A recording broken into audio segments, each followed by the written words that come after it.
Most of our audience today are undergraduate students. They're undergraduate students uh, with their study within Indonesia, universities in Indonesia. Welcome to them. So presumably their focus in particular is relating to doing a master's degree in the UK. I think first of all, I'd like to bring in Aska, our clinical psychologist at UI, and I'd like to bring in Aska for a couple of reasons. First of all, from among our panelists, you're the only one that has not studied outside Indonesia. You haven't had the international experience. And a lot of your interest is about the concerns that people might have in going overseas, and also what those benefits might be. Aska, from your own perspective and conversations that you've had, what are those main concerns? Can you just summarize them for us? Okay. Actually, there are some, first of all, thank you for everyone for having me here and talking about what Chris asked me.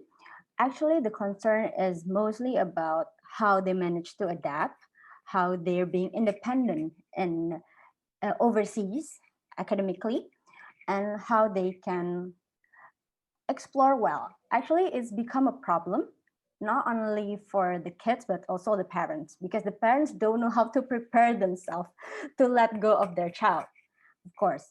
And of course it depends on the place also. It's so far away, especially within this pandemic. We don't know when you're gonna come and see your kids, right? And also this become a big difference between how Western parents sees overseas studying and how Asian parents see overseas studies, because in Westerns, we see emerging adults within 18 to 25 years old. But in Asian, is 18 to 30. Why?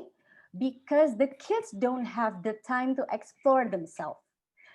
In Indonesia or in Asian in general, they only have time exploring after they get their undergraduates. And of course, there's also a lot of burden. You have to have this kind of work, you have to have this kind of job, this kind of salary, etc., etc., etc. But actually, if you propose them or actually promote them to, okay, go overseas, go to seek your independency, they get times, a lot of times, to explore themselves, to have, to know their challenge, how to know themselves, like literally independently, their identity, and also culturally. They can differentiate, oh, I have this kind of culture, oh, but I'm in UK, how I integrate my culture here, and how I can manage to find friends, maybe like different kind of communities, or find new community to be feel acceptable, or feel this is my place. I still feel belong even though this is not my country.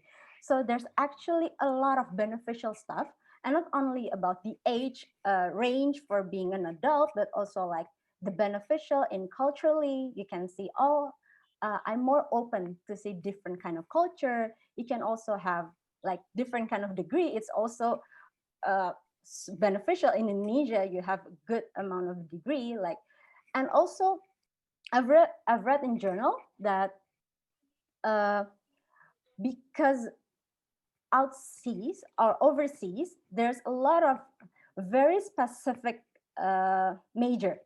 In Indonesia, there's a lot of general major, so you have more competence when you go back in Indonesia, and a lot of people see you as a very good candidate for their job. Okay.